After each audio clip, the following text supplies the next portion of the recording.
गरम गरम भोजनवा सजनवा के खिलाइबै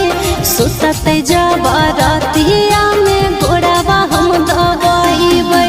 लगते गरमिया तो अचारवा से बेनिया डोलैबै भौजी